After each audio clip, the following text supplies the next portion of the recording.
quite some time, but at least now we've got an opportunity. Pleasure. Wonderful. Happy to be here. So I have these colleagues of mine in the panel here, sir. Mr. Srinivas Rao is our Chief Operating Officer of ICIA, and Neeraja, she's our manager at ICIA, and they've been involved with ICIA for many years. And Mr. Srinivas Rao was with the Wipro. He was a center head before joining ICIA as the COO. And I'm the current president of ICIA. I also run a company called InfoPeers, which I own. And we'll just have all the participants join. I think we can just get them on board, Neeraja. Yeah, we already have about 85 people who have joined. So we have a mix of HR leaders, facilities, business heads, senior leaders who manage large teams. It's a wide variety of nearly 320 people have registered today. So we are hoping majority of them will be actually able to join and benefit from the session. So that's a quick update for both of them. And that's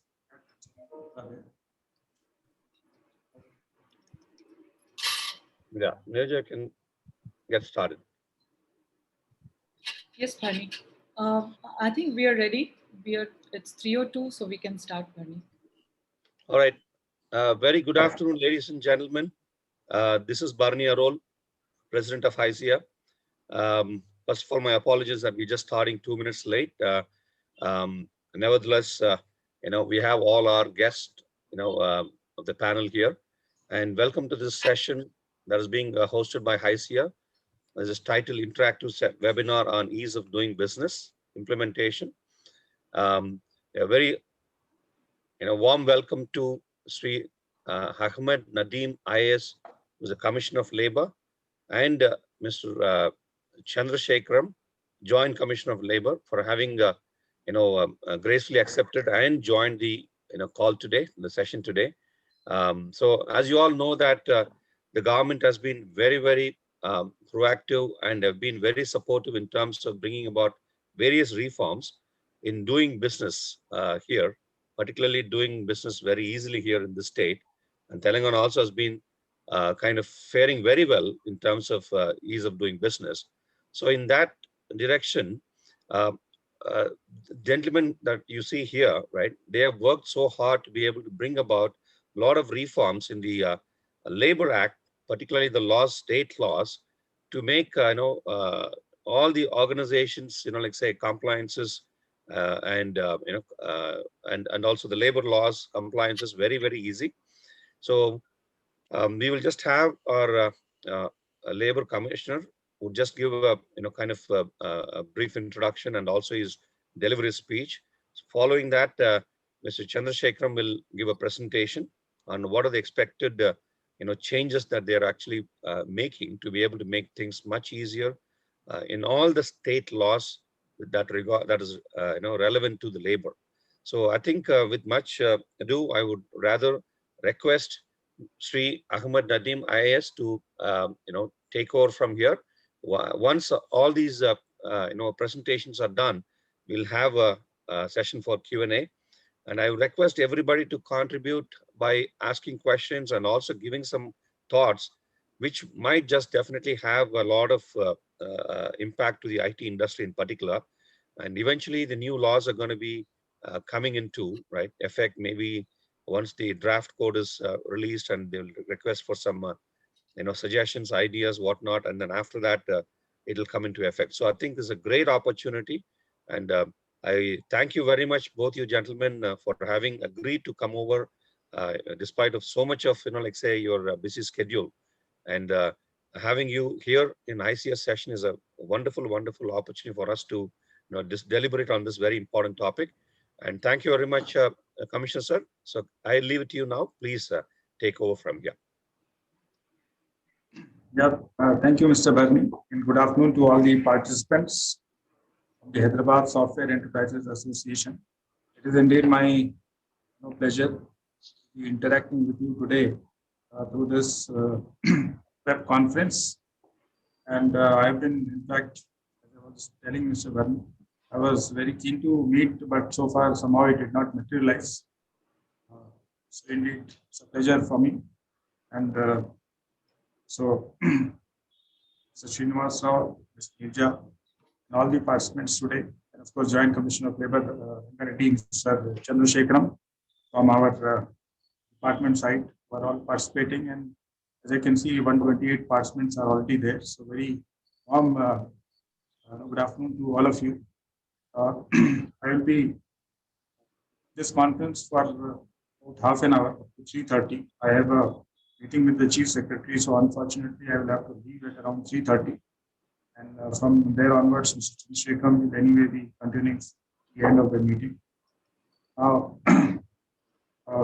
We all know everybody is proud of the Hyderabad brand, and the members of ICIA are you are very, very important contributors towards that brand, I would say, because Hyderabad is known more as kind of a joint IT capital, so we may so speak. Earlier, only it was Bangalore. Now Hyderabad has emerged almost on par with Bangalore, and maybe in a few years' time we can expect that it will also, march ahead of Bangalore also. So the members of your association, we have contributed a lot towards this brand Hyderabad, and we acknowledge your contribution. And the government is also committed to provide a conducive, kind of an environment so that the businesses can thrive, they can innovate, they can incubate, they can grow further, they can create more employment opportunities, and they can come out with path-breaking solutions so that this the brand Hyderabad can further build on from where we have already reached, from where we started, where we have reached, and where we would like to be in the days to come, in the future, which is going to come. So as part of that, since the last 5 years or so, the government has taken several steps towards that direction so as to facilitate the software industry in particular. Of course, in general, all the industries, government has been supportive so that new industries can come in, the existing industries can thrive, they can flourish. The life becomes easier for the businesses, for the software industry in particular, so that they can do what they are suited best for, that is to grow, innovate, and create more and more employment opportunities, and to also contribute towards the GDP of not only the state but also of the nation. To facilitate the ease of doing business and to reduce compliance burdens, now we have taken a number of steps, and Mr. Chandrasekharam will go through them in details. Now, before that, I would just take a few minutes so as to just kind of give a kind of an overview of what all the government has done so as to ease the doing of business by the industry, and not only the making the business easier, but the quality of doing business also, improve the quality of doing business also. And if also I may add, the cost of doing business also.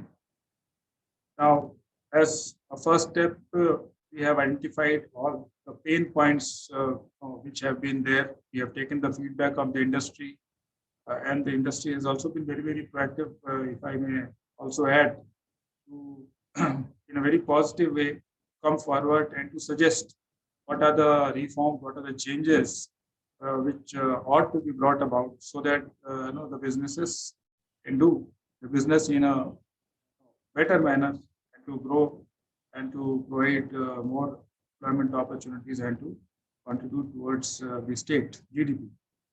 As part of that, we realized that the manual systems which we were having was a big kind of was a big pain, because people were expected to come to the offices, get all the works done. So as a first step, in easing out these regulatory kind of compliances, we have converted all the operations to online operations, barring a few which are also in the pipeline. and which we expect that in the next few days itself, maybe maximum in a week's time or so, all the services which the labor department has to provide or provides to the various businesses, they will be all available online. Already 90% are online, and one need not go to the various offices. They can simply, from their own offices, transact all the businesses, get all the permission, get all the approvals, and wherever renewals are required, renew those permissions also. And in fact, as of, from this year onwards, we have made the renewals also automatic. There are various legislations that whether it is under Shops and Establishment Act or whether it is under Contract Labor Act, 6, 7 services which the department provides, all of them not only have they been made online, but the renewal part also has been now made automatic. So need not apply now in for renewal purposes. Then there were indiscriminate inspections were there, and that was a major grouse that from out of the blue, some inspector would come and then seek certain information. So that is a thing of past now. Now we have categorized all the industries. We have done the risk analysis. We have found that number of industries, number of businesses, particularly the software businesses, they do not pose much risk the way of from the labor point of view, that is whether the labor benefits are not provided. So we have removed a lot of inspections. About 70 to 80% of the businesses now are not inspected at all. Only wherever some kind of a health hazard is there, where the high risk categories are there, where only the inspections take place. They are also taking place only at a fixed interval. They don't happen every now and then. Once inspected, they will not be inspected further. And when the inspection happens also, then they are given a prior notice. What are the things which will be verified? So everything is now very, very transparent. And it is not that somebody will come and then start asking questions and it will lead to harassment and all. So those days have now gone. Those changes have also been brought about in all these operations of the various field level functionaries. As I was mentioning, all these services we have made online. 1 or 2 which are still left over. They are also going to come online in the next maybe 1 week or so maximum. The services are all now we have fixed time schedules, and within these times these services will be provided, whether it is in online permission, registration, or license grant of the license. We have fixed a time. Certain permissions are granted automatically. Once you apply on the online, immediately you get the permissions. Others, we have fixed some time, and after that, it is deemed to have been granted. So there is certainty about everything, and there is an ease about everything, which is now associated with the department. There may be 1 or 2 some critical cases may still be there. I'm not saying that it is 100% foolproof. But I can say with quite confidence that at least 95% of the problems have been taken care of. Whatever few percentage points are there, I'm sure you can always improve upon that. There's always a scope for improvement, and with your feedback, we can further improve it. The inspections, as I said, they have been minimalized. So, in fact, for the software industry, IT-enabled services, we are totally exempted from the inspection. So there are no inspections as far as IT-enabled services units are concerned. And only, of course, if somebody complains and we find some prima facie reasons to verify, then only we may conduct a very user-friendly kind of inspection, if at all. That's only on complaint-based. Then we have brought about self-certification.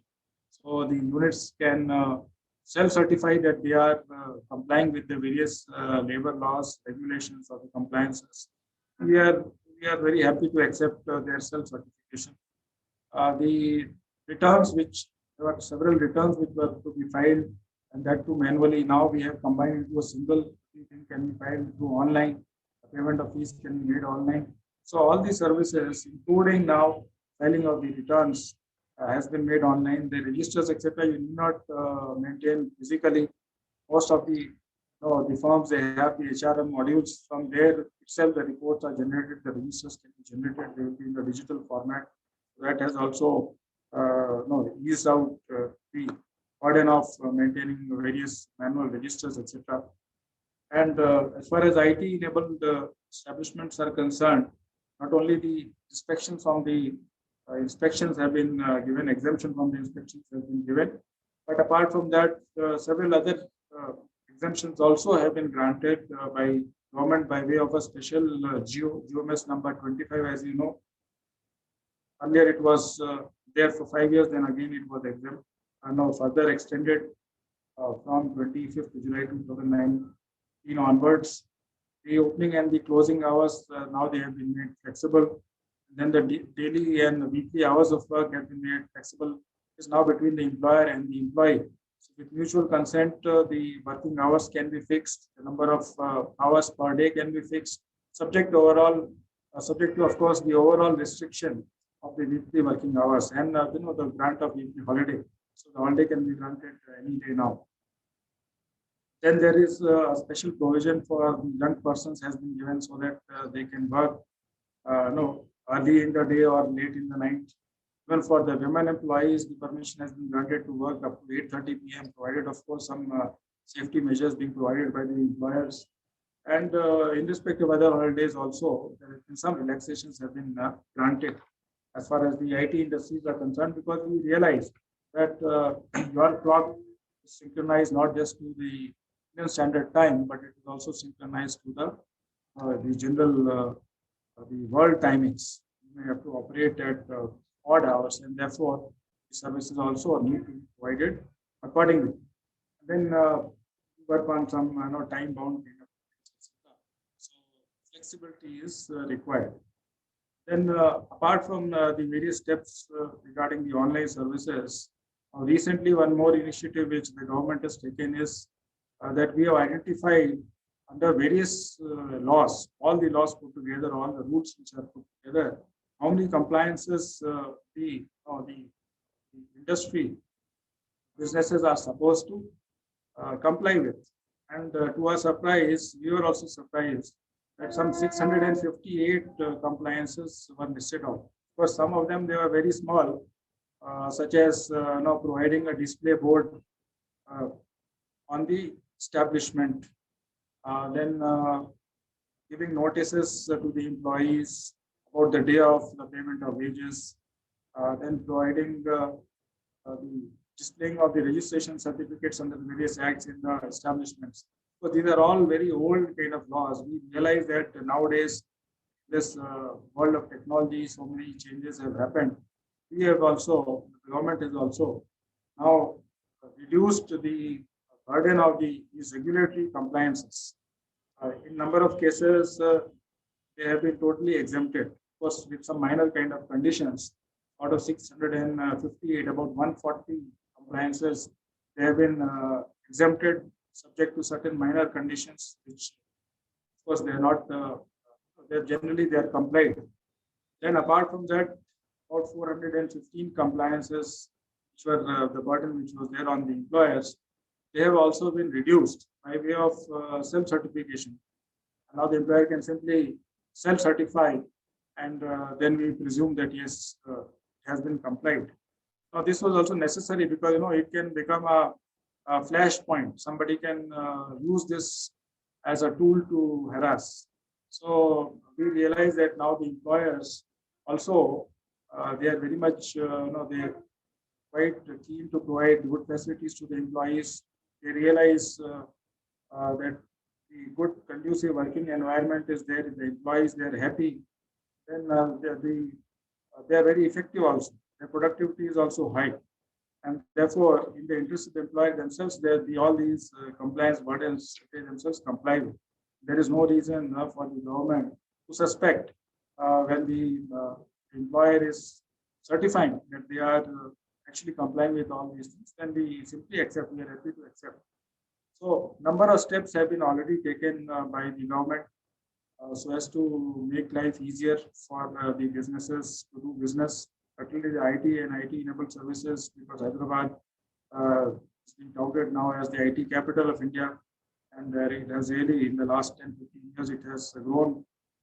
All companies, big companies, they are there, and they are somehow linked with the various, even the medium or the smaller companies, they are all intertwined, they're interlinked. They're providing services to these smaller companies, they're providing services to bigger companies. So it is not that one can differentiate between a big company or a small company. Everybody is contributing in their own way. And really, no, it's a privilege for us in Hyderabad to see all of you are contributing so productively, so positively towards building this brand image. So this was just a brief kind of an overview what we have been doing over the last 5 years or so.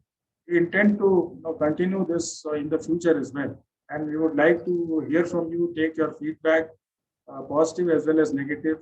And in the days to come, try to further improve upon the kind of the environment, the kind of business environment which the government is able to create for the businesses, so that businesses can thrive, they can further grow. There is no impediment. The business should not suffer on account of the compliance burdens. Okay. If there is some kind of international situation kind of thing is there, which nobody can help, that's a different matter. But these are the things which we can very easily do away with, or we can remove these impediments, and we are trying to do that. So with this, I think I will now request Mr. Chandrasekharam, who is also online. He has a presentation, and he will give more detailed kind of presentation on what are the things which the government has done in the last 5 years. Thank you.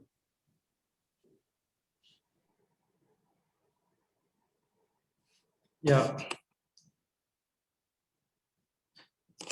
Very good afternoon. Bharani, can I start my presentation? Absolutely, sir. So thank you very much, sir, for a wonderful, kind of overview and the summary of the changes that we're going to expect. I really appreciate your time as well. I know that you're going to be leaving in the next 7 minutes, but please do stay until that time. If at all you want to take any questions before you leave, I'll be more than happy, sir. Otherwise, Mr. Chandrasekharam, you can please start.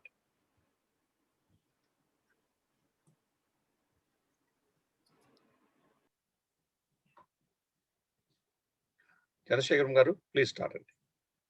Okay, thank you. Very good afternoon.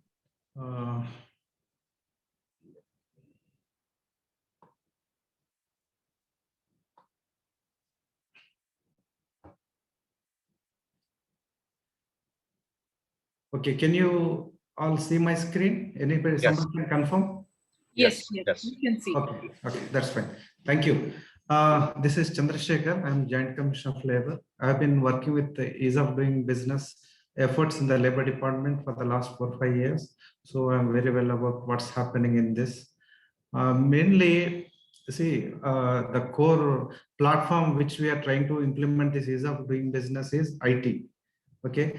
Unfortunately, the kind of feedback we got is many IT companies still they continue to depending on the consultant to get the things done through the department. It was a big surprise to me because compared to manufacturing, they are the some people normally who will be less aware of the IT infrastructure and IT, the way, IT will be used for the benefit. But unfortunately, this time it was other way around. That's why when I started interacting with Mr. Bharani in one of the meetings, I suggested him, we never had in the last 4 years any interactive session about the efforts made by the Labor Department in the implementation of ease of doing business.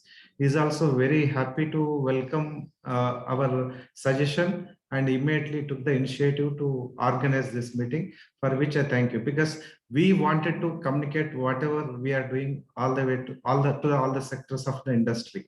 Okay, we want to make sure that every industry makes use of these services properly in the true spirit. So the best way is to bring the awareness about the efforts we are making so that everybody starts using instead of again going back and depending on the third parties to get the same services. We want to encourage and bring more people to use the services directly by themselves. Okay, that is the our philosophy for organizing this meeting. Part of that, so what we have been doing all these years that I'm going to explain to you. Okay, let me move on to the next slide.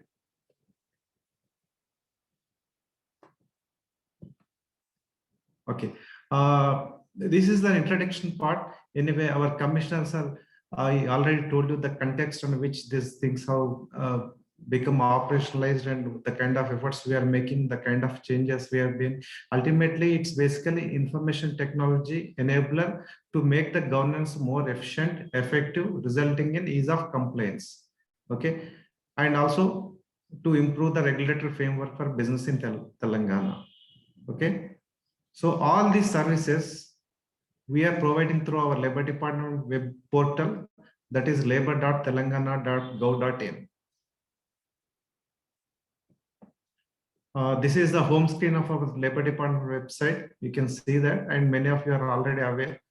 So it has got a lot of information in this besides the providing online services. This is the home screen. Okay. Now, what are the kind of services we are extending through this website? Okay. Mainly registrations renewals and online inspection system, filing of integrated annual returns. There is a grievance redressal system also, and ready reference of labor laws and relevant government orders and notifications also made available.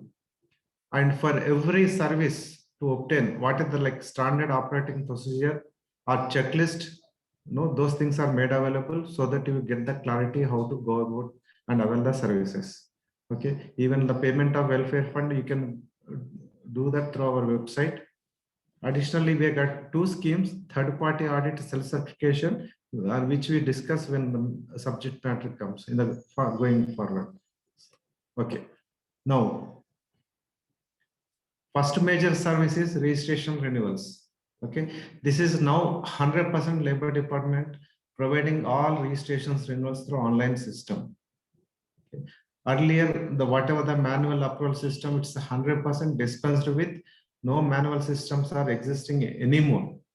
And every service has got a time-bound approval, and all the applications will be digitally approved by the concerned officer, and you can download the digitally signed certificate and can print at any time. Okay, and each stage, your status of application will be sent through SMS alert. You can track your status on the website. So all these things can be done for every service you are trying to avail. Okay, and even the fee payment also, it's no more the older way of challan system. Now you can pay the fee through creditor, debitor, Nifty gateways. Okay, even wallet also linked. So online you can make the payment. Okay, mainly I am assuming most of the participants today here are related to IT industry. Normally IT industry, they request to register their establishments under Shops and Establishment Act. A new establishment takes the new registration, and once they registered, every year they need to renew their license. Okay, on this we have introduced a system called auto approval.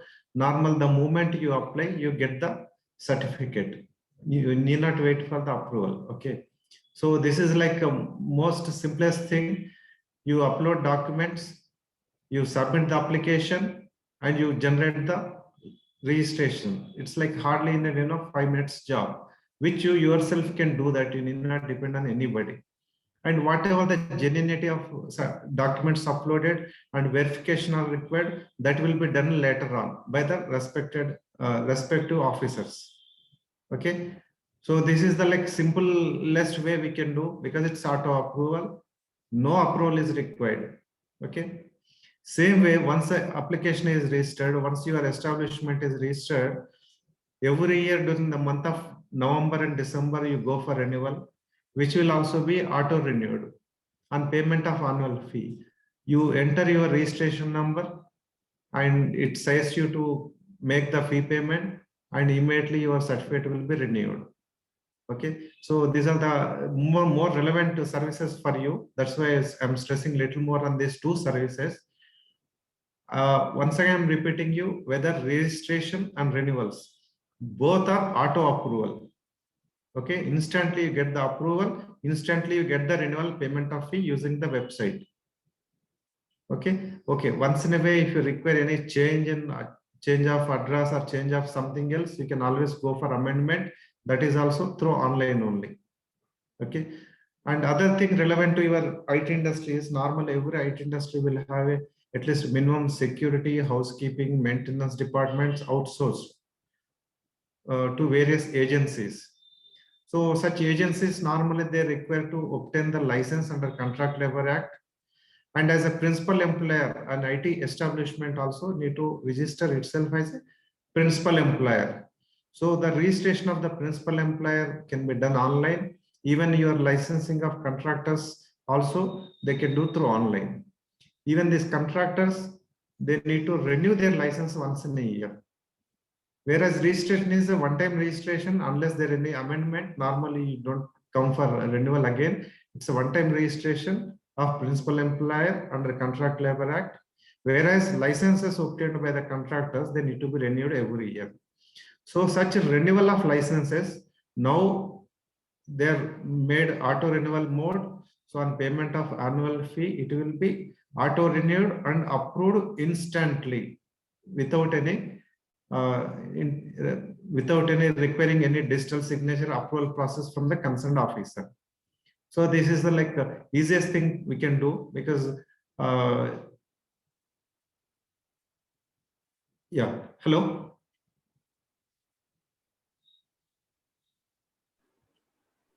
Okay, after that, as and when you require amendment to the registration or amendment to the license, they can also be applied online. You can obtain those services. These two are more relevant to you because normally every IT establishment, as an establishment, they register to engage the contract labor. They use this licensing procedures that are there under the Contract Labor Act. Same way, we got a service called Building and Other Construction Workers Act. Under this, registration of employer need to be done, but this is for only for the at the construction stage of a building. It may not be applicable to you. Most of the, for the simple reason, most of the IT industry normally they leave the ready to occupy premises. Normally, it's the builders and contractors who normally avail these services. They themselves will register under Building and Other Construction Workers Act. Same way, Interstate Migrant Workmen Act. You are very well aware, most of the workers of these migrant workers work in construction industry. Normally, they'll be coming from other states to work here. So in such a scenario, that principal employer who brings them those workers here, you need to register himself as a principal employer, and contractors who employ them, they also need to obtain separate licenses. And these licenses also auto renewed on payment of fee.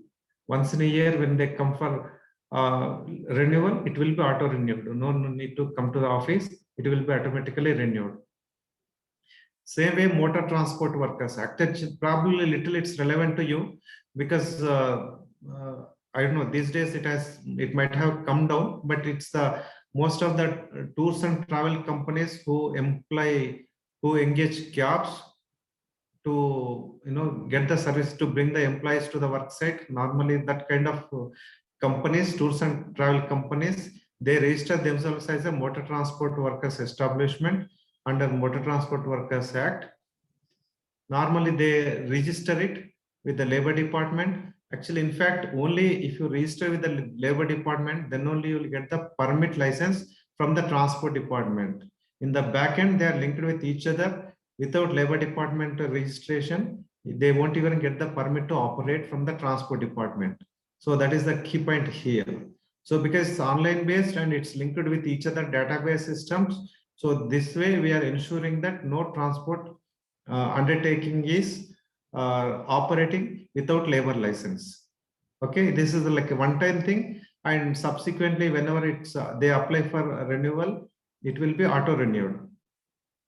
Okay, same way, payment of welfare fund. Okay, this is a small thing you are very well aware. This also can be paid through online system.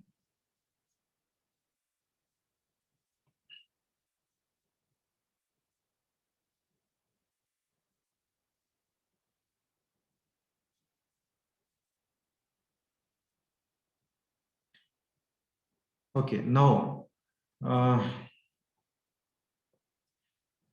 don't know whether you are able to see the header of this slide. Basically, coming to the inspection systems, okay, our commissioners are already raised this point in his introductory remarks. Earlier, it was manual system. Suddenly, somebody dropping and conducting inspection. Those days have gone. Now everything, it's a centralized online-based inspection. That too, we look into the database depending on the category they belong to, whether it's a low risk, medium risk, high risk. Okay, depending that computer risk assessment based inspections will be allotted randomly to the inspectors. Even inspectors will not be fixed. The system will pick up the inspectors also randomly. Okay, it's need not be area officer. It could be any area officer who are working within the district, and it will not be a sudden surprise inspection. Prior notice must.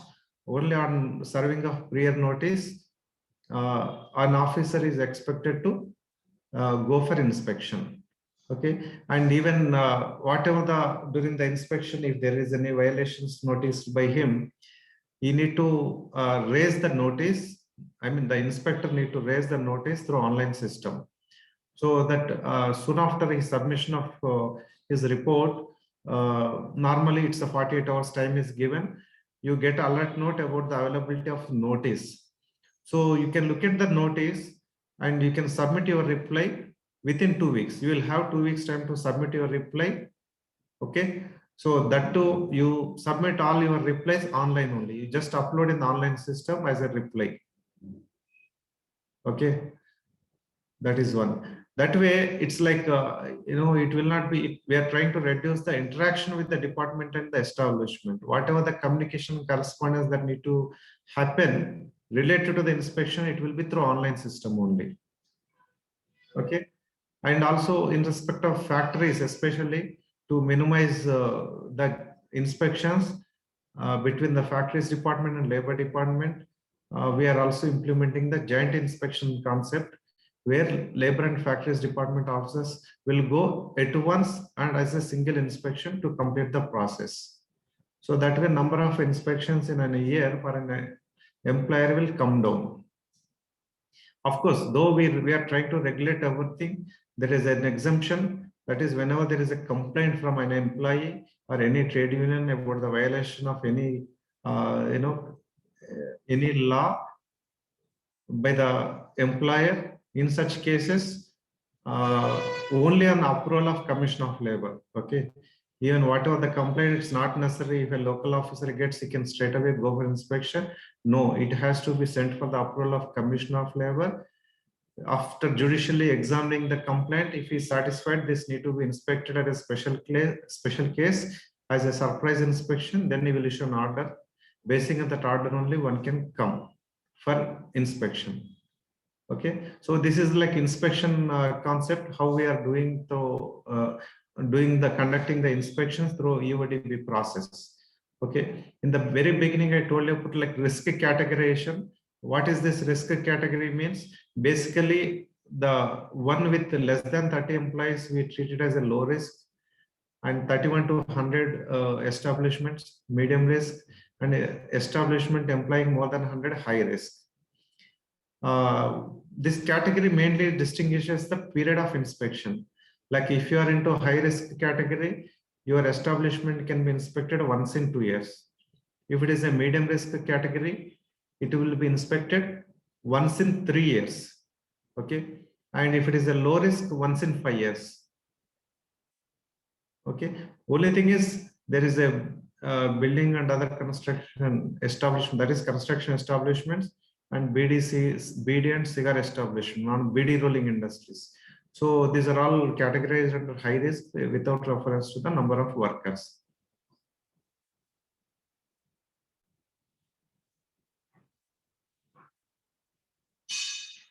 Now, again, we got one exemption category among these inspections. Okay. Now, shops and establishment employing less than 20 employees are totally exempted.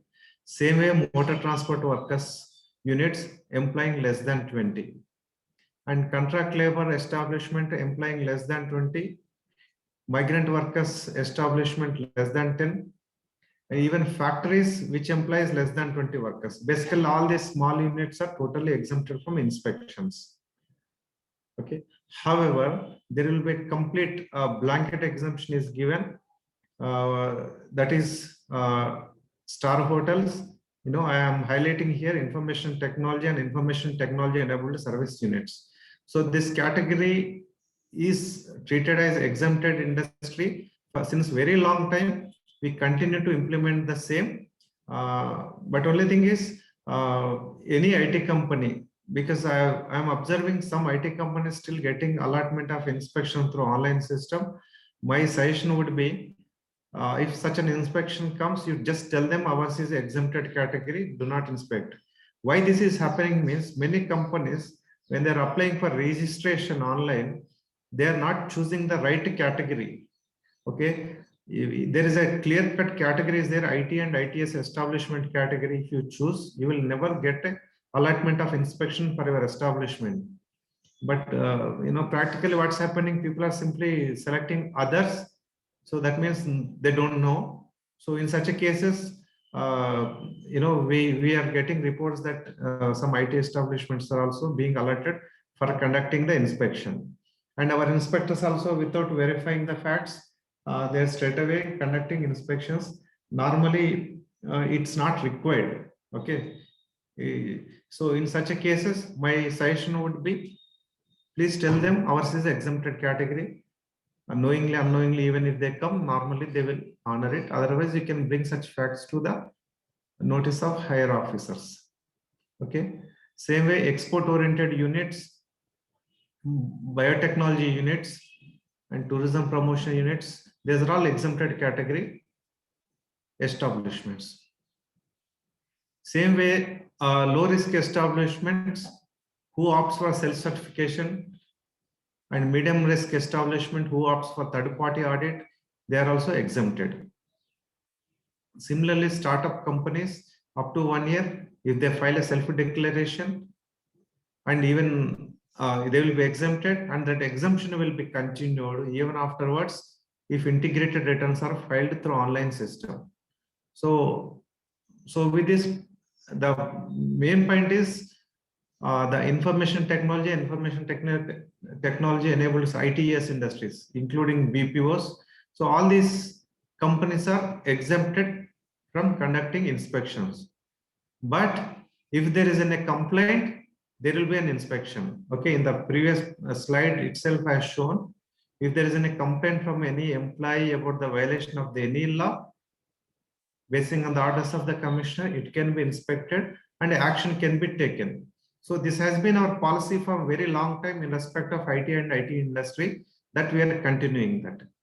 Okay, so that's why you find very rarely, very few inspections in IT industries. Okay, this is like a self-certification scheme. Normally, it's an optional scheme. Now it may not be that much relevant to the IT industry, because anyway you are now part of the no inspection category. So it's only in respect of medium to high risk industries who wants to take exemption, like convert themselves into low risk. Otherwise, normally in once in 2 years, 3 years, they will be inspected. If they opt for this scheme, it will be inspected once in 5 years. So I am not stressing much about this because it's not relevant to the IT industry. But yes, it applies to other industries where they can opt for this scheme, so that inspection can be done only once in 5 years. And third part audit scheme. So to start with, it is also similar to that. Only thing is, instead of we inspectorate inspecting that, yourself can get your compliance audit through registered third-party auditors. And if you submit that auditor's report online, you will be treated as a low risk category. That is, the inspection allotment will be once in 5 years. Even subsequently also, if you continue that every 5 years, basing on the third-party audit report, it will be again extended. The time period will be extended. So this is also may not be much relevant because it's only for medium to high risk category industries who wants to reduce their inspection frequencies. Now, see, this is regarding filing of returns with the Labor Department. You are very well aware that pretty much every labor law has got at least one return to be filed with the Labor Department. So, okay. So to make the life easy and simple, we introduced online system, and also under 14 laws, we consolidated everything into a single return, and that too we made it available online. So through online system, you can file one single return, and earlier it used to be like quarterly, half yearly, and annual. Different periods, different acts used to prescribe different returns. Now everything is done away. Now there will be only single return to be filed, that too during the month of April month for the previous financial year. Whatever is like financially ends with 31st March, in the month of April, you will file a single return. Once you file that, you need not file any other return under the labor laws, these 14 labor laws. Okay, the list has been given, probably can go through that. So earlier it used to be 9 laws, now we extended that. And if this return through online is filed, you need not submit any physical return. Okay, all right. Same way, if you look those 14 laws, pretty much every law prescribes at least a minimum one register. Many of them even prescribes up to 4 or 5 registers. Just imagine maintaining physical registers under these 14 laws. It's like you end up maintaining at least 40 to 50 registers. So which are like, we felt it's outdated. Nobody maintains this. These days everything is online based, software based. For everything there is an application system. So everybody are using this technology for doing their day-to-day activities. Why not we? So that's why we also dispensed with the maintenance of registers under all the above laws, and we prescribed 2 sets of registers, that is Form 2 and Form 3. We call it integrated register in Form 2 and Form 3. Together they can be maintained in place of multiple registers.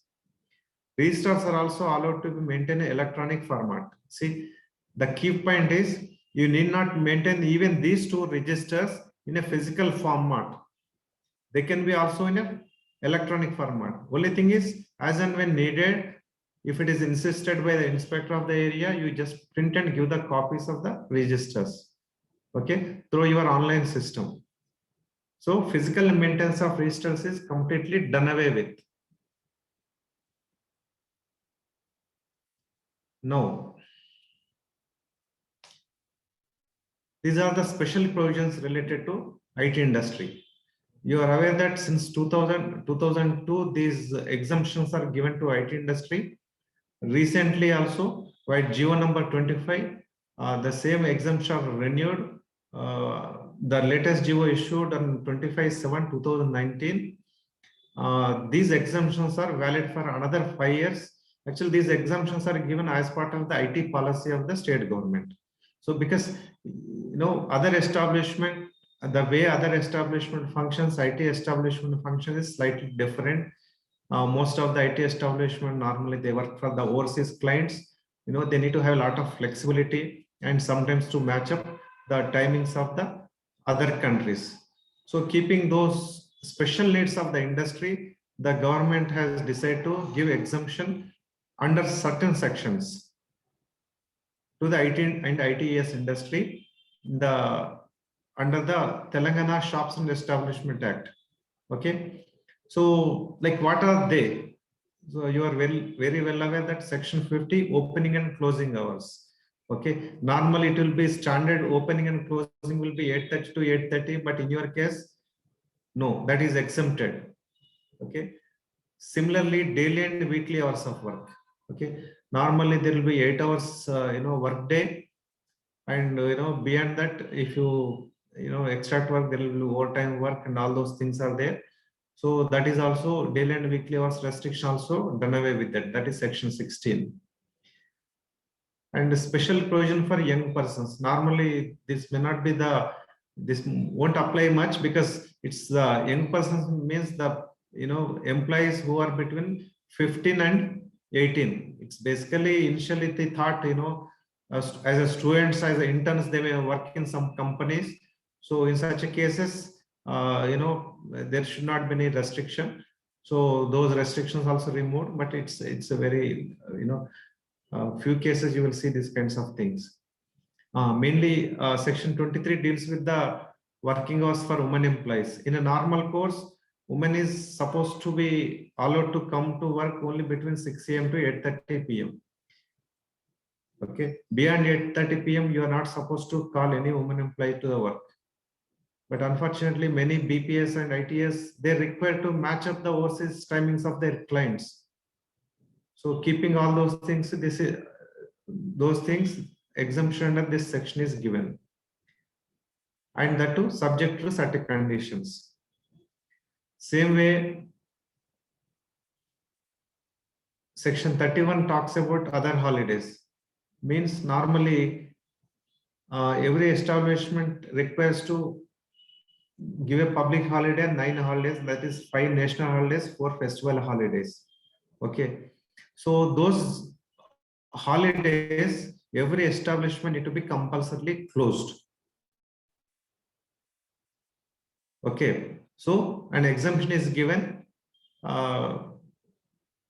from the section so that you can still operate on those holidays, but however, you need to allow the compensatory holiday to the employees, and if you, otherwise, you need to make the payment of overtime on those days if it is really required to work. Wherever possible, you need to declare holiday, but still nothing stop you from functioning because most of the companies need to provide services 24/7 online to the clients. So you cannot say today all systems are down because it's a holiday. No, you can still work. You can continue to take the work, provided you allow him a compensatory holiday or overtime payment for working on a public holiday. So these are all the exemptions given to IT industry. These are the special, as a special case, these are granted. Earlier, there used to be even on section 48 also it is given. Now that clause is removed because there are too many complaints coming from IT employees regarding their termination issues. Government, keeping view of those complaints, has exempted, has removed that exemption of that category, so that there will be a forum for IT employees to raise their grievance for adjudication. Okay, now these exemptions are given subject to certain conditions. Okay, they're not the blank exemptions. For example, I just highlight few of the points. I don't want to go through the entire list because many of you are already aware what are the conditions. Okay, if an employee is required to work more than 8 hours in a day, I mean like more than 48 hours in a week, he is entitled for overtime wages. Okay, same way, women employees are allowed to, it's not a blanket exemption. You can take the work from women employees provided you ensure adequate security and to and fro transport to that employee till their residences. Okay, same way, compensatory holiday is a must in lieu of notified public holidays. If an employee is required to come and work on a festival holiday or national holiday. Okay, same way, this vehicle monitoring, movement, everything need to be controlled by setting up a travel desk in IT company, and the movement of the vehicles need to be monitored. Okay.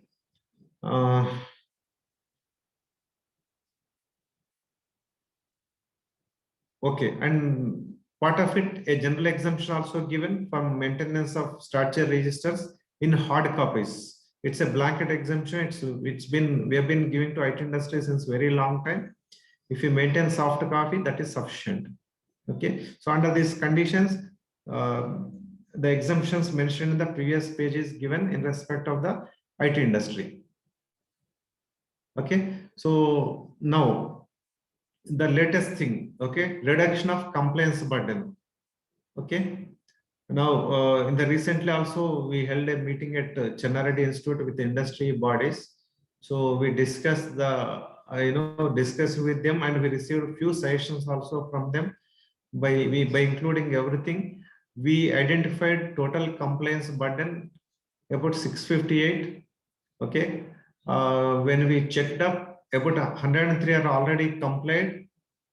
Okay, subsequently about 415 are, we converted them into self-certification mode, and about 140 are totally exempted. So orders of the government are issued by GO number 106 last month, that is February 15th, February 2021. Mainly this compliance is basically, if you look back into the labor laws, there are so many things to be complied by an employer. There are hundreds. In fact, it runs into thousands. So which may not be, it's like, see, first thing you need to understand, these laws are made way back in 1920, 1930, 1940, 1960. Okay. Those days, what is electronic means nobody knows. But things have changed now. We are in the 21st century. Okay, every person uses emails and cell phones and computers. That awareness has come, and we have got an IT Act also, which legally, communication through email also held to be a valid communication. Okay, in such a scenario, still do we need to, for everything survey it, take the acknowledgement and display it? All those things, outdated things, are not required. Okay, so without diluting the spirit of the laws. Okay, for example, a gratuity act is there. Okay, if an employee is paid gratuity or not, that should be matter. That should matter. Not so many procedures, whether your display is made, whether you give written in form 1, whether you submitted form 2, or took the acknowledgement, or it's like whether you paid in cash or kind. It's like so many things are there which we felt they are redundant or outdated. So that's why mainly broadly, kind of steps taken are, I'm explaining to here. The display requirements are totally exempted. Every law, about close to 29 labor laws are there. Every law requires an employer to display the law itself on the wall of the company. Okay, suppose Minimum Wages Act is there, or Shops and Establishment Act is there. That entire act you need to display in an abstract form. So that comes to like,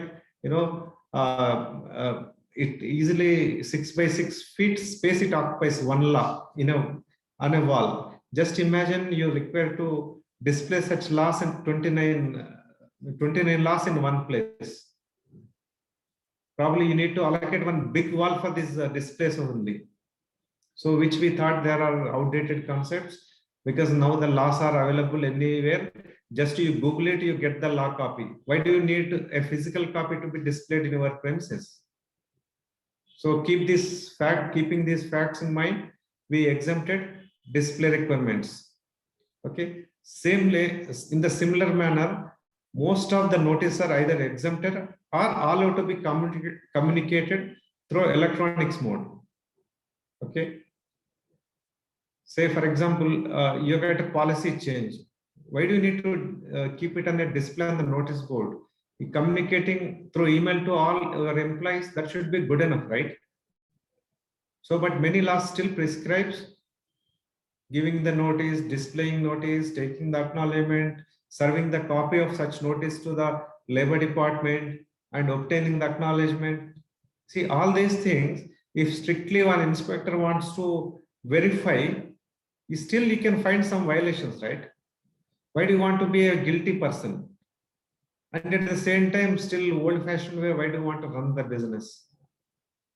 So keeping all these facts, we exempted many notices, okay, for furnishing to the department or even communicating to the employee also through electronic mode only. We said, okay, if electronically, if you throw email, if you communicate, that is good enough. You need not furnish any copy to us, please.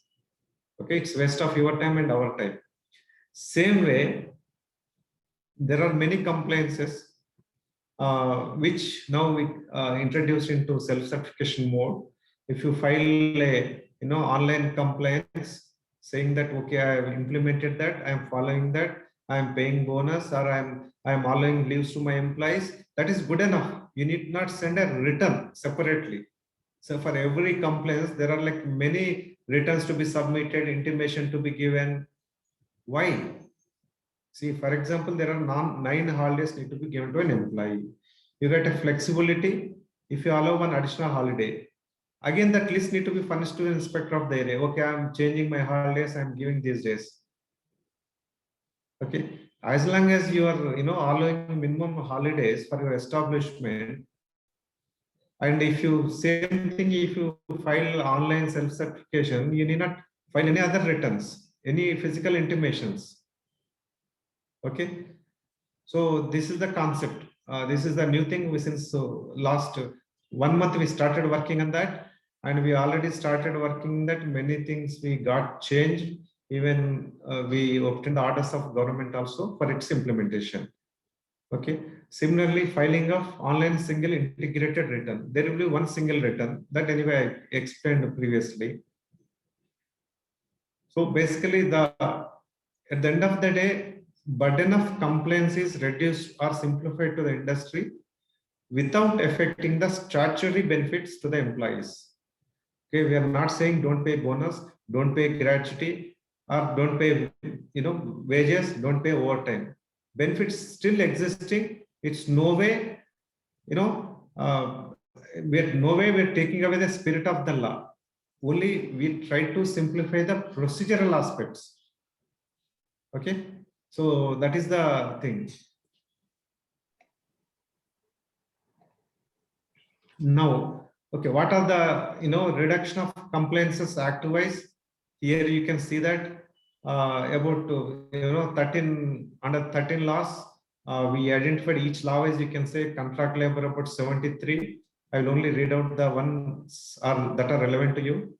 Shops and Establishment Act, there are about 123 compliances are simplified. Same way, standing orders about 65. Migrant Workers Act about 160. That way about 658, covering about 13 laws are simplified. Either they are exempted or they are converted into self certification mode.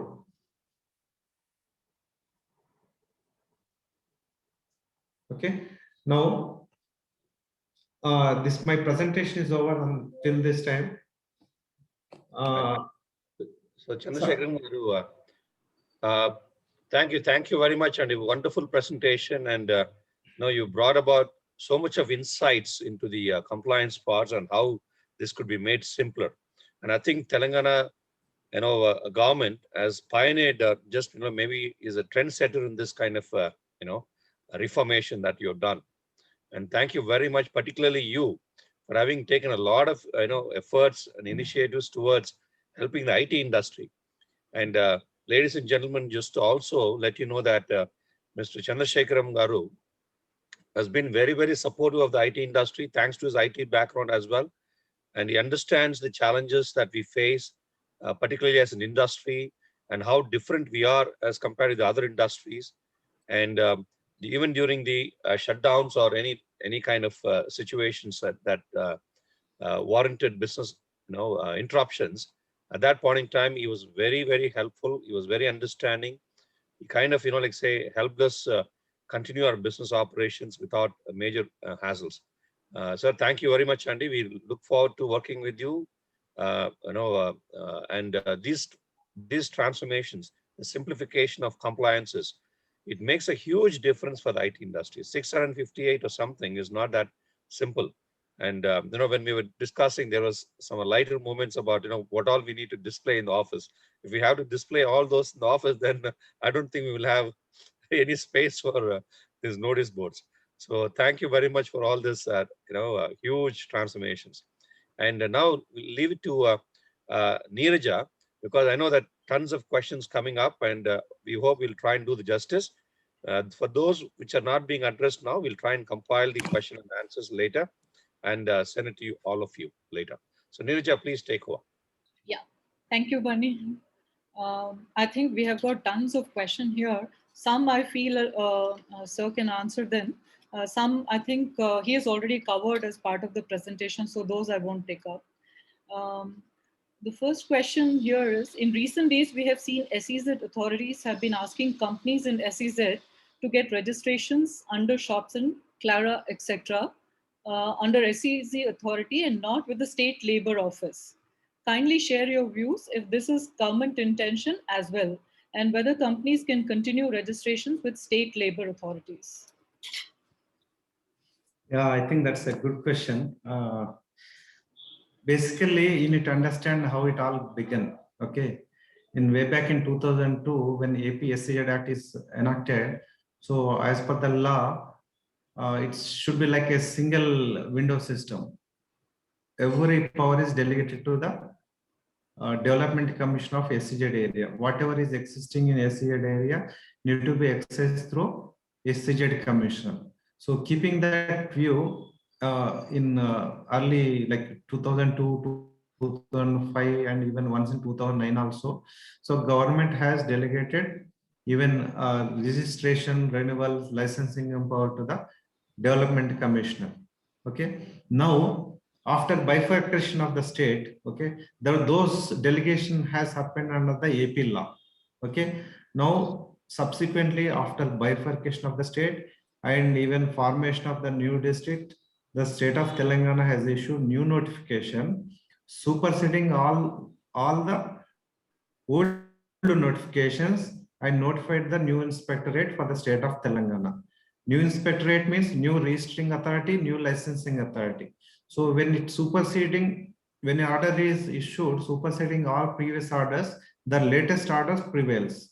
Okay, it's nothing wrong. It's it's the state government continue to issue the licenses for the state of Telangana for the establishments existing in the state of Telangana, because the Development Commissioner's power is, it's a delegatory power, not the original power. Whereas the power that is with the state of Telangana is the original power. The government of Telangana is only empowered to whatever it wants to do that.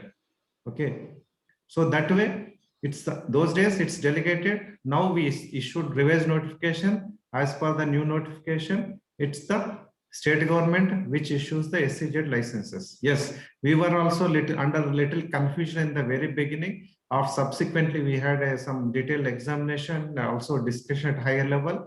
Finally, we decided to stick with the notification orders issued by the government. Okay, next question. I think that clarifies it.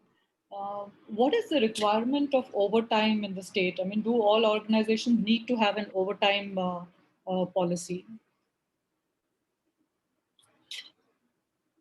Yes, see, there is no exemption for payment of overtime. Normally, for an IT industry or even any other industry who works for more than 48 hours, maximum allowed overtime is 6 hours per week. Okay, of course, for factories, there are, there is a different limit. There is a quarter limit, again, there is a weekly limit.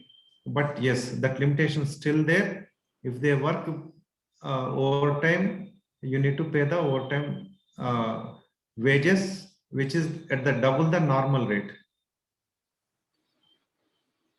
Okay. And okay, there is no exemption for any industry for payment of overtime. We told you in the very beginning, it's only simplification. It doesn't take away any benefits that is provided in the statute to the employee. So a related question, sorry, Renuja, I'm interrupting.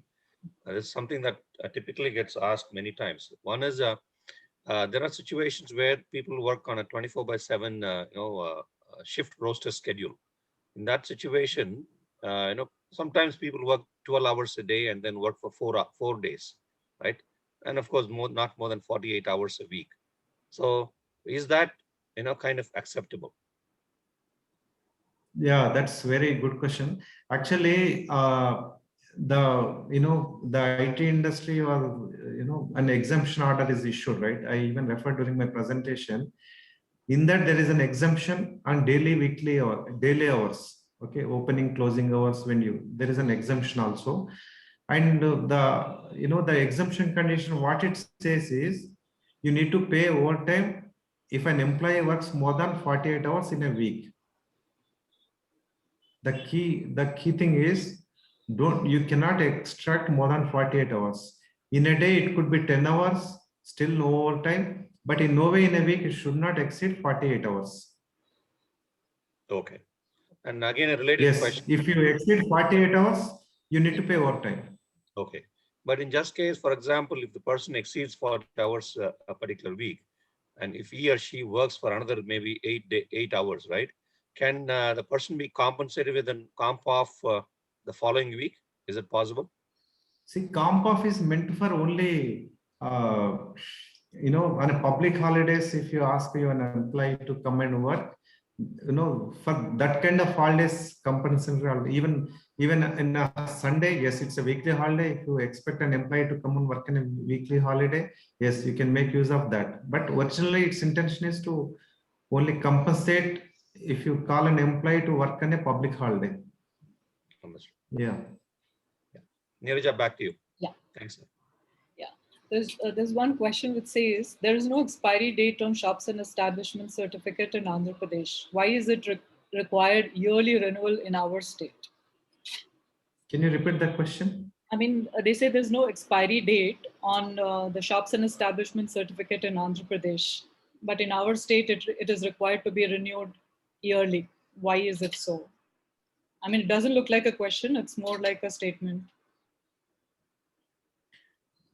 First thing, I don't think so. It's a permanent one-time registration. That's what they are saying that. Probably, the government probably took that kind of decision there because without knowing complete details, I don't want to comment on the decision of the other state. But here, as per the existing law, so it says every establishment need to be registered. It need to be renewed once in a year. Okay. So that renewal part also we have done away with that. If you pay annual fee payment, that is good enough. That's what we are saying, that it will be auto renewed. It's not that you come to the office for applying the license. You just, at the comfort of your office, just enter license number, make the annual fee payment, you generate your renewal certificate. That is the system we are following now.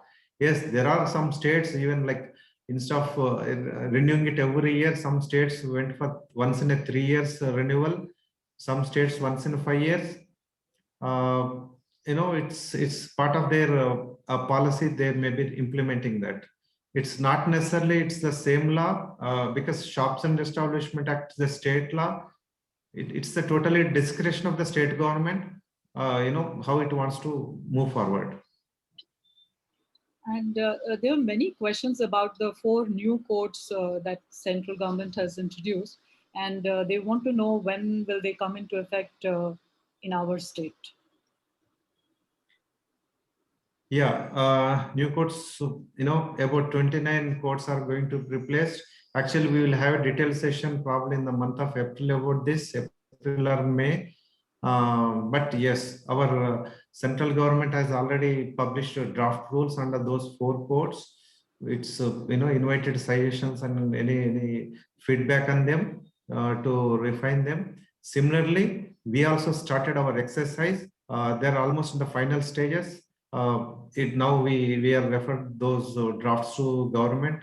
Hopefully after clearance of law department, they will be published very soon, and there will be a 1 month window for the industry to give their feedback and their suggestions so that they will also be considered, and then the final rules will be published. And it's all going in a fast track mode. I'm telling you, it won't take much time. Soon you will get the new rules and new codes in place, because we are also racing against the time to bring all these things, to bring them to complete the task. I think the most interest that has been generated is the code on the Wages Act. And I've been receiving questions from many member companies since last 3-4 months about the new wage code. I think probably we can do that as first one, I think. Yeah, it's going to be a big session because many things are changed, and it's like we can have a separate session on that new codes. Yeah. Because what is the impact on the employee and what is the impact on the employer also? I mean, there is impact on both the sides. So that's why both the sides are interested in knowing what are the implications for them. See, implication wise, my understanding is the law doesn't really take away any of the benefits that are existing to the employees. Okay. Only thing is, the compliance burden will be reduced on the industry. There will not be too many things too many interactions with the government agencies, and most predominantly everything in the law itself, online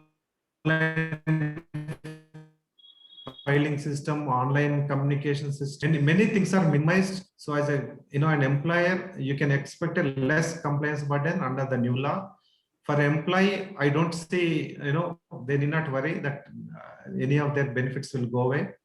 The beauty of the thing is, even service sector also this time they are prescribing separate standing orders. Earlier there were no such standing orders are there for service industries.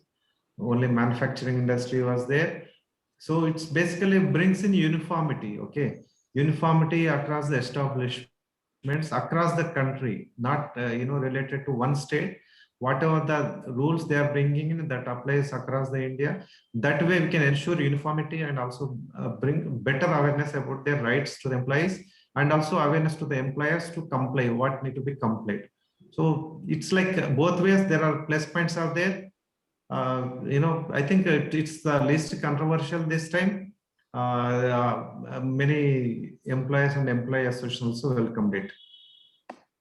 One question which I get asked many times is payment of gratuity.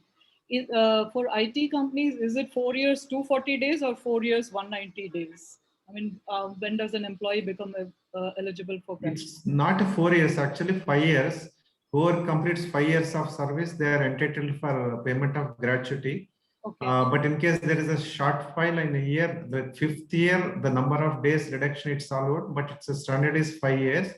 IT is not exempted. They are also, IT employees are also eligible for gratuity. When they, only thing is a minimum 5 years service they need to complete to claim the gratuity.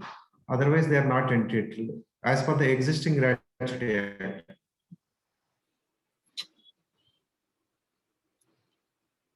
Do all levels in the organizational hierarchy are eligible for OT payout, or it's only the non-managerial cadres?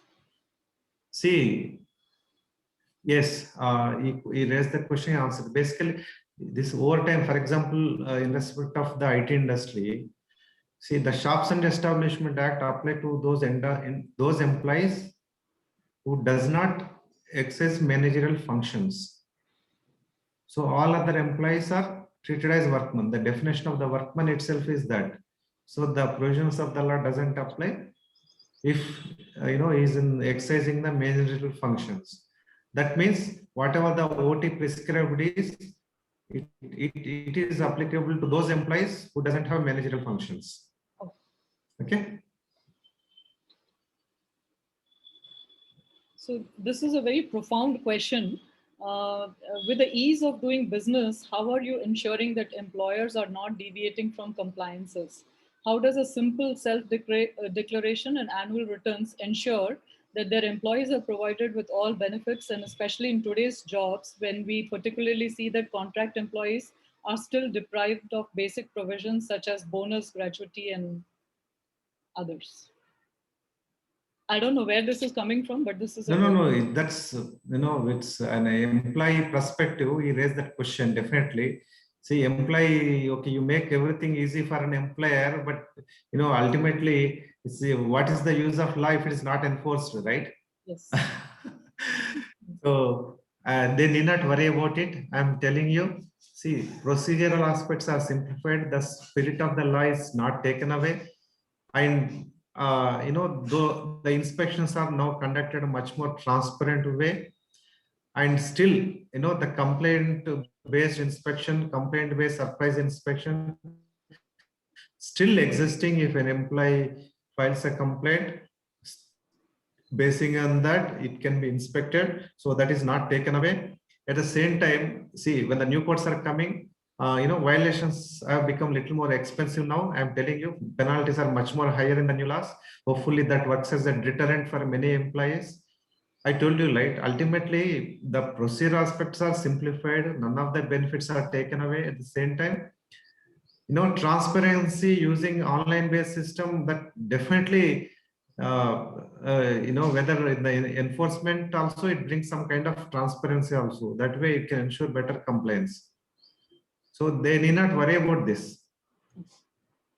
Yeah, that's Because true. anyway, the last option is to file a complaint, right? That still exists with the employee. Employee can exercise that right to get their legal statutory benefit.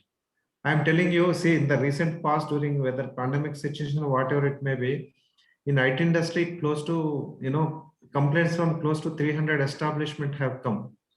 And we can proudly say 90% of the cases, through conciliation, we are able to sort out the issues which are like acceptable to both the parties. Okay, it's not that you see, we are also able to send the message across. If some legal statutory benefit is not paid by an employer, labor department is there to help you out and ensure that you get your legal right. So you've answered so many tough questions. I have one very simple one for you. Every year, I get so many calls about this, about the holiday on the state formation day. While the state government, it is a working day, why is under the shops and establishment, it's a holiday? So there is a lot of people always refer to the state list and say it is a working day, why it should be a holiday for IT industry. Yeah, because anyway, that's definitely not a simple question. Basically, under the law, Shops and Establishment Act itself, the formation day was notified as a public holiday. Earlier, it used to be 1st November.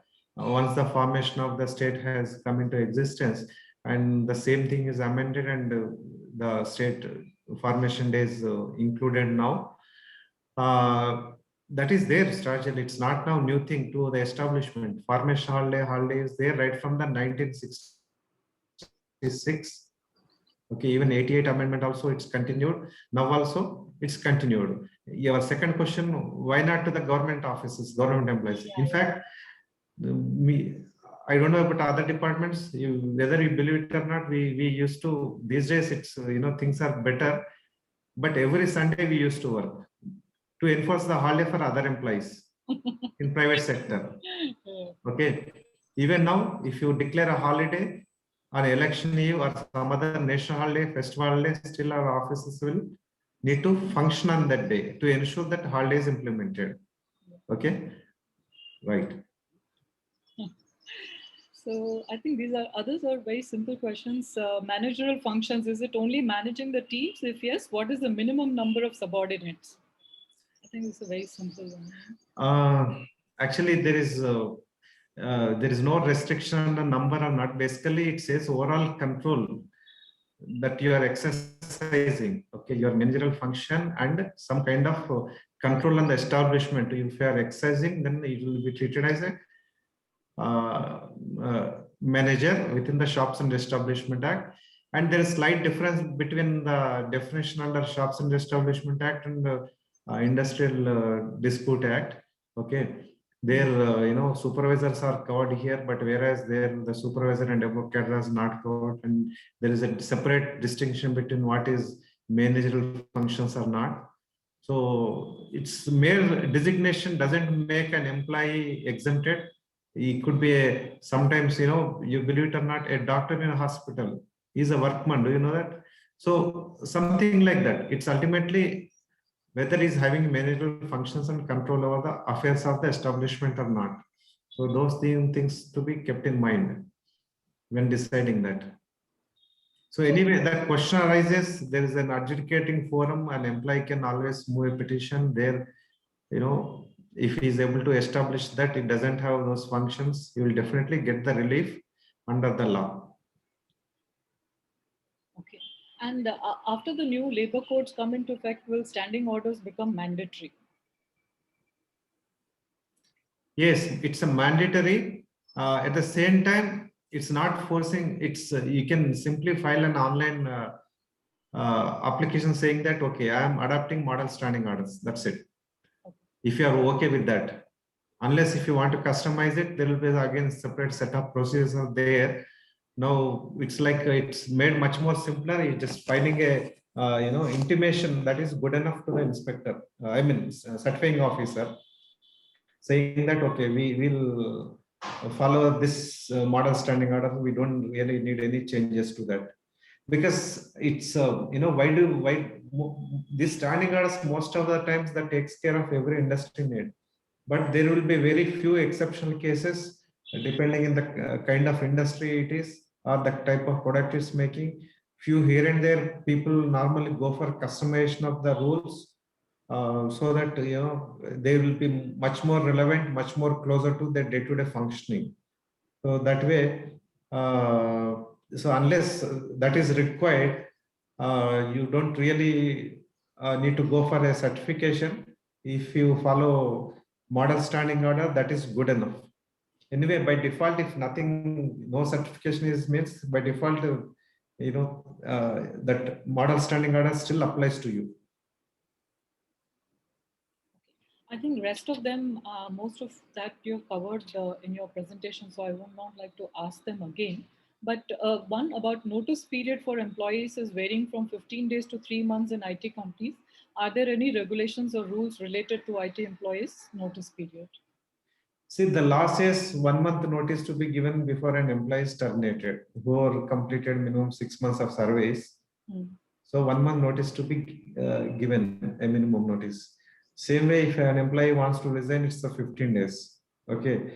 So it's like, the law is there, but at the same time, terms of employment, many companies, it's, he agrees for the terms specified by it's offer letter, through offer letter, you try to fix that, right? So we are also not really strictly insisting the company to follow 1 month only, for the simple reason, it's good that one way an employee want to, terminate him, he gets the 3 months pay, right? Why 1 month when it is sometimes more beneficial? And the nature of industry in IT also, sometimes it's very difficult suddenly giving 2 weeks time and going away. No, it needs to go through so much of process, right? Knowledge transfer and bringing one more resource. Okay, as long as employee and companies are okay, there is no grievance for the employee. We are okay with the whatever the terms of employment you are continuing.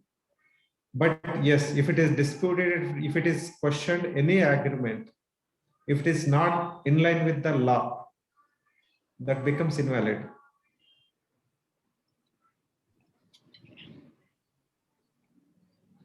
So I think I'm almost done with all questions. Let me just have a quick glance if anything is remaining.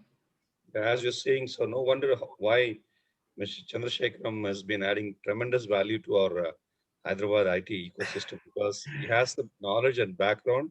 He's able to even articulate about the knowledge transition. Somebody leaves, how important it is, because it is a knowledge-based industry. So he definitely appreciates, how important it is for kind of managing that good employee-employer relationship and a win-win proposition. Thank you, Andy Chandrasekaram garu. Yeah, thank you, Andy. Thank you. And we are going to sign a memorandum of understanding with you to do a series of sessions for ICA. Yeah, probably once the new code comes, probably we can have one more session, and also Yes. The existing Shops and Establishment Act also. Once this new code thing is completed, probably we'll start working on changing that also in line with the new codes. Yes, once this becomes operational, we cannot continue to have the same old methodologies, old systems, old procedures to be in place, right? Yeah, so yeah, we work on that. Hopefully, you all can help us in bringing in a better law. Now, there's one more question. I don't know whether it's been answered. Mamata from Invesco, she's asked a question about, she appreciated that this is a very progressive approach and truly ease of doing business. Can you please let us know when the state rules will be notified for the new labor codes? I think you did mention about April, May, but any specific? No, not April, May. Actually, in the month of March itself, we can expect. I mean, draft rules to be notified. And I think a lot of requests for this information, this video to be shared. We Yeah. typically do that, Chandrasekharam Garu, and that will also include your presentation. I hope you're okay with that. Yeah, I'm okay with that. It's at the end of the day, our objective is to bring the awareness. So hopefully this brings that awareness to every stakeholder concerned. Absolutely. So I think the answer is that yes, we will be sharing the link to the presentation, which is already recorded, the entire session. So we'll be sharing with all the participants. It will be also available in the HICIA website. Please do, I do request everybody to sign up in HICIA website and also follow HICIA social media handles, because all these updates would be kind of relate to you when you kind of like follow all these HICIA social media handles and also the resources, particularly HICIA website. Anything else, Neeraja? I think we are No, done with the. I'm just looking at the questions, and I'm just making sure that we have answered everything, either in the presentation or in the Q&A section. I think, yes, we are almost done. Yeah. Yes. So if any questions were not answered, feel free. I know it's a little overwhelming in this kind of a format because people post in chat window, some people post it in the Q&A window. I think for people like us, Neeraja and myself, so to be able to get all those quickly and then get them answered will be a challenge. And what we will try and do is we'll try and pick some questions which have not been answered, and then run it by Chandrasekharam Garu, and then have them answered, and we'll post it maybe in the ICA website. So that's something that we will do. And so again, thank you very much, everybody, who participated, and very overwhelming response. And as we said, we will definitely do a series of events with the Labor Commissioner and the Joint Commissioner, who've been very, very supportive of the IT industry, as I said earlier. And thanks again, Chandrasekharam Garu. Please convey our thanks to the Labor Commissioner as well. And I wish, though he had a very tight schedule, but we are so happy that he was able to spend some time with us. And you've been always accessible and reachable. And so we look forward to having many more sessions with you. And thank you very much, Chandrasekharam Garu. Have a wonderful rest of the evening. Thank all you. of you. Thank you, Bharni, and thank you, Chandrasekharam Garu. It was a pleasure to host you. Look forward to our future sessions. And I'm very interested in the wage code myself. So looking forward to that session. Thank you. Thank you, Bharni. Yeah, sure. Thank you very much. And thank you. This I've been thinking from since long time to bring the awareness about ease of doing business that we have been implementing to the IT industry. Yes, definitely. Hopefully, we also utilize this opportunity to bring that awareness. And also to Bharni Garu, and Srinivas Garu, we have been regular touch with each other, and we have been meeting in several meetings. They are well aware what we are doing, and especially during pandemic situation, the kind of support they extended and the kind of understanding they had about the labor laws. Anyway, thanks to all of you, and yes, we are more than happy to be join with you whenever you need, and definitely we all can work together. Okay. Thank you once again. Thank you. Thank you. Right. Bye.